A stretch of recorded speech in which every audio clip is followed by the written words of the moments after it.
And now we're going to move on to A4115. Now this is a very, very special coin, and I want to hear more about this. This is it's from 1796. This is a dime, and I want to hear what you got to say about this, because I saw this coin and I'm flabbergasted by it.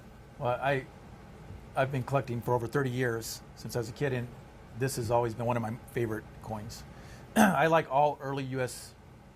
Issues, but this is special because it's the first dime ever struck by the United States Mint. This is the very first year. The U.S. Mint was established in 1793, or began striking coins in 1793, yet they didn't strike the dime denomination until 1796.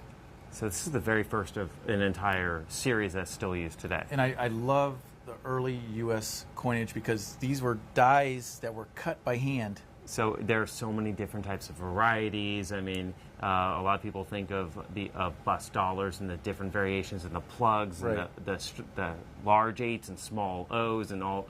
I mean, you can have a list going on. And this is bust dime, if I'm correct. It's a draped bust dime. Draped bust dime. So this is just an incredible piece, and it literally does look like a work of art. And you never see a dime looking like that. Yeah, it's a special piece. They're all special. This is almost uncirculated. Even the low-grade ones are special because they represent the fledgling U.S. Mint. When remember, at this time, electricity, didn't exist. These guys were cutting the dies in the window by sunlight. Wow! With little, imagine the size of this dime, and look at the detail. How well they did, and they struck these by hand. Again, there no machinery. They did have a screw press.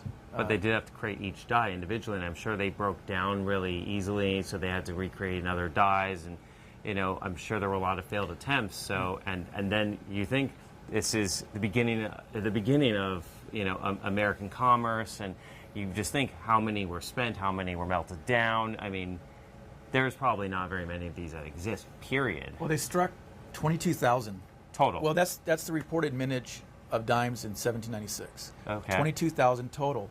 But as you stated, these were melted over the years. They were lost. They were spent. These were workhorse coins. They were. Yeah. This is how. That's circulate. how the world existed. They were using a dime, and dime probably back then was a higher denomination. It was not a small amount of money as compared to today. You wouldn't want to lose a dime.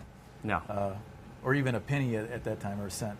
And looking at the reverse, I mean, you don't see the reverse of coins like this, where it's a kind of like the beginning. It almost looks like a rooster as opposed to an eagle. It's so different.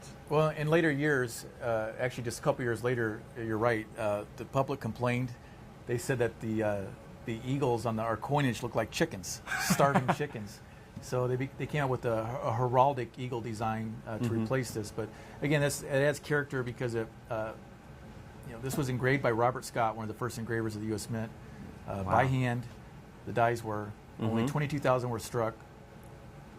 Probably 2 or 3% of the entire mintage of coins exists today in all grades. That includes coins that have holes in them that were worn as maybe bent and worn and in the ground. A lot of them, buried and dug up. So you have a few hundred maybe that are around or so. It's several hundred, definitely less than 1,000, far less than 1,000, probably 600-700. And yet this is in about uncirculated level. So you're talking about surviving hundreds of years used probably nonstop, and yet this example is as close to being an uncirculated as you can potentially get right now. Yeah. So I mean, the price on this, by the way, we have.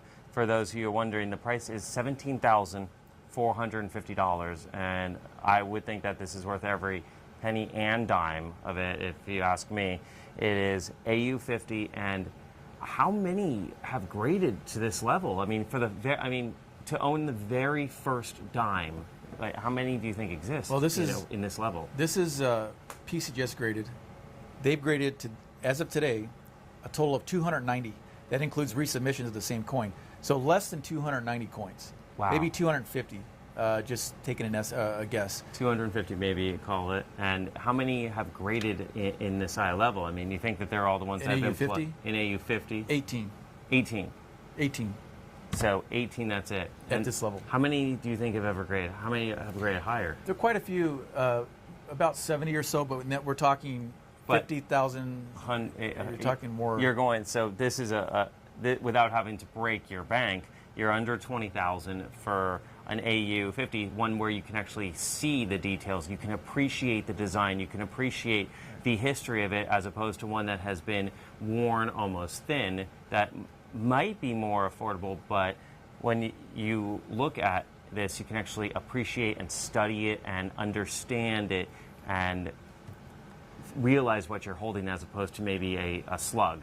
So you actually have a beautiful example, and if you want a higher grade, you can always call in, you can always go to our website, and we have higher grades available.